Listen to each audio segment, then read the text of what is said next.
Maayong adlaw mga igsoon, aniya na pud kita sa atong mga aktibidades.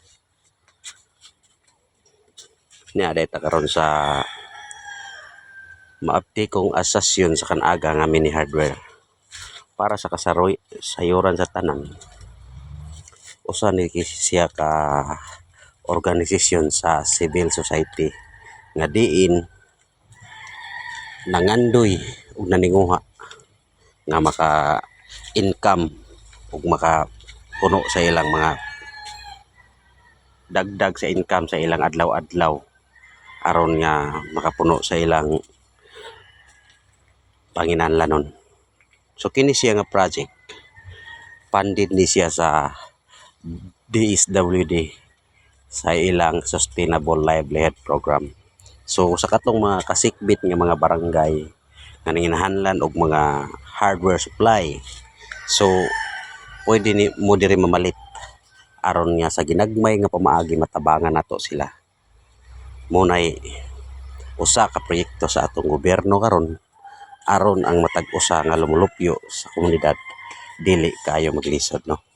Kay usa ni ana nga rason para kana sila'y ginagmay nga income aron makatabang sa ilang panginabuhian.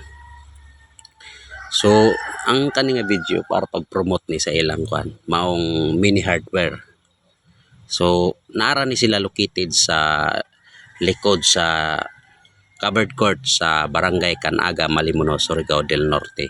So atong makita na sila yung interior. So naay scale tape, naay kuan sa hose. Oh, kompleto ni sila mga igsoon. So katong pabor kay diha, no, mga binasa mga duol ra nga mga kuan barangay kasikbit na pwede ra mo kayo diri mamalit mga igsoon aron pod matabangan nato sila nga molambo ang ilang asosasyon ug dako ilang halin. So naa sila yung mga kuan may tiban, so naa sila yung mga klase-klaseng pintal, nylon gamit sa pampanagat, mga screen, na sila sin PVC pipe, plywood, napod sila yung mga klase-klaseng mga lansang mga igso, no? Sa katong makita ni nga video pwede ra kaayo mo diri mamalit sa ilahang kuan tindahan.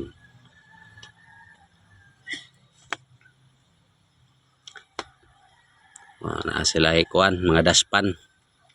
So daghan pa mga klase-klase nga mga kuan uban nga mga kagamitan panagat man o pang construction, pang balay na ilaha diri. So sa atong mga subscribers diya, mga viewers,